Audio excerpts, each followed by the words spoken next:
Hello everyone. Daily grow YouTube channel में आपका एक बार फिर से स्वागत है।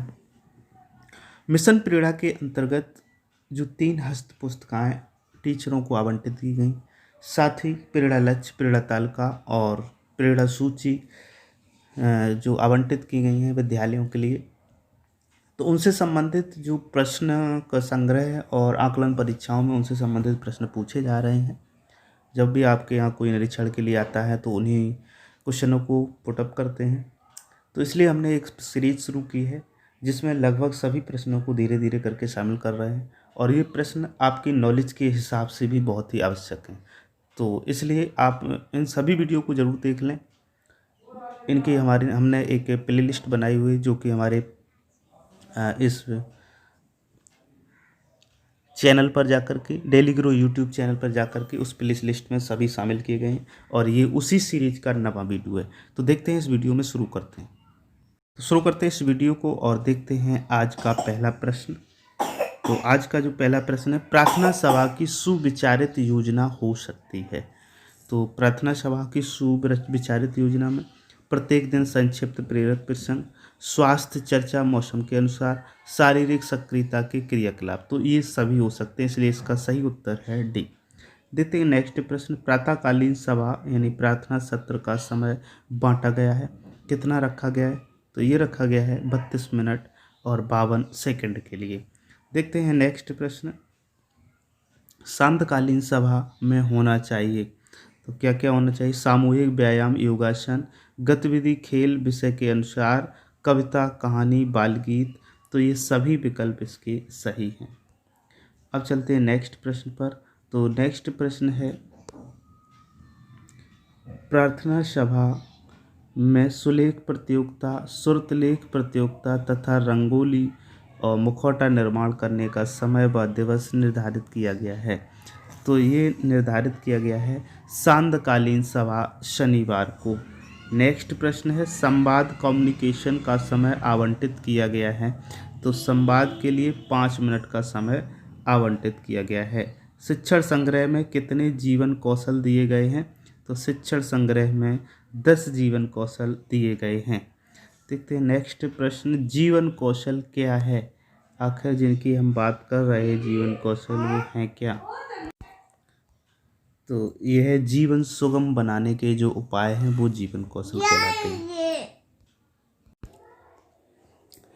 जीवन कौशल विकास को शिक्षण संग्रह मॉड्यूल के किस भाग में वर्णित किया गया है?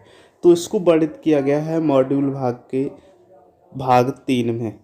नेक्स्ट देखते हैं, जीवन कौशल विकास बच्चों में कैसे करेंगे?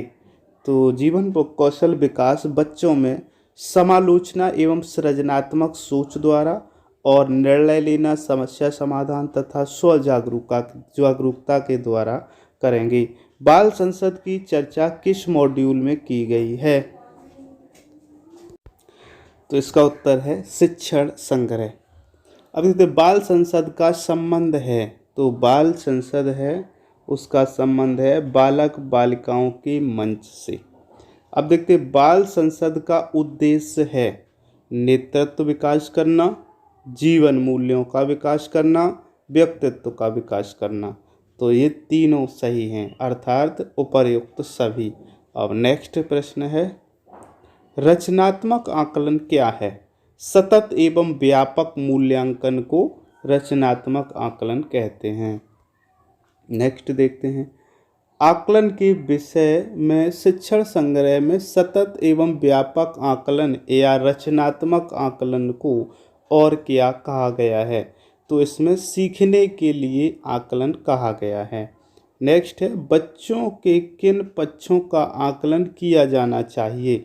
तो बच्चों के सीखना, कौशल, रुचियाँ, रुझान, अभिप्रेरणा, भिन्न भिन्न विषयों में का आकलन किया जाना चाहिए। अब देखते हैं, शिक्षण की समाप्ति पर आकलन व समेकन के लिए कितना समय निर्धारित किया गया है? शिक्षण की समाप्ति के बाद आकलन के लिए 10 मिनट का समय निर्धारित किया गया है। नियमित आकलन प्रक्रिया में सहायक हैं बच्चों की कॉपी, स्लेट, समूहचर्या, तो ये सभी शामिल हैं।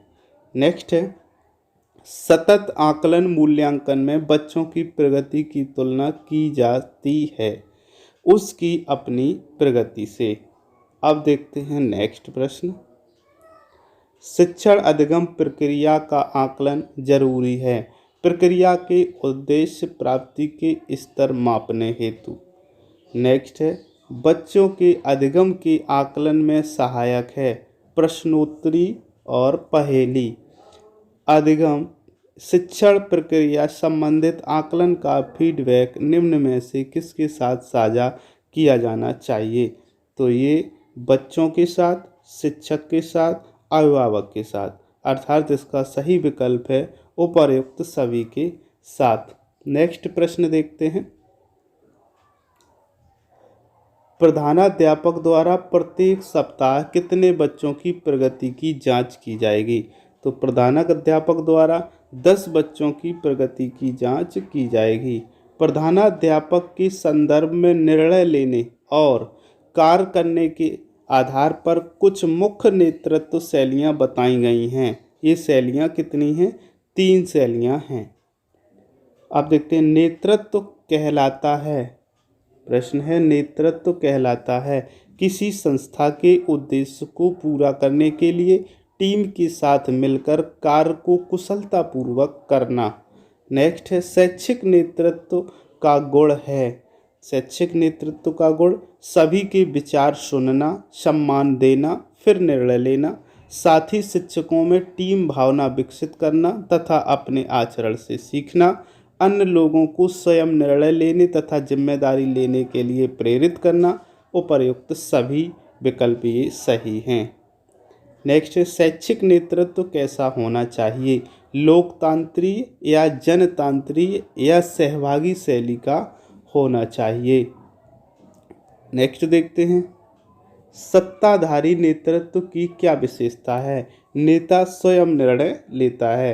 उसके बाद देखते हैं, लोकतंत्री नेतृत्व क्या है, ये इसमें समूह भावना से काम करना, समूह की राय को महत्व देना और अपनी जिम्मेदारी को समझना।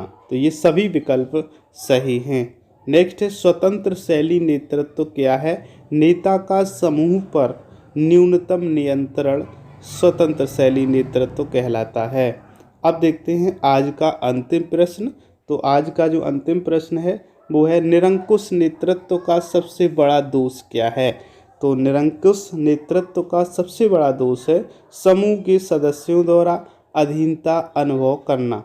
तो इस प्रकार से इस वीडियो में ये 30 क्वेश्चन शामिल किए। नेक्स्ट वीडियो अगले डे में आपको मिलेगा। साथ ही फिर से एक बार बताना चाहूँगा कि ये जो भी प्रश्नों की श्रृंखला है ये सभी अध्यापकों के लिए, सभी हेडमास्टर या इंचार्ज अध्यापकों के लिए आवश्यक है, क्योंकि ये आकलन परीक्षा के साथ साथ आपके नॉलेज के लिए भी आवश्यक है। उम्मीद करता हूँ ये वीडियो आपको पसंद आया होगा।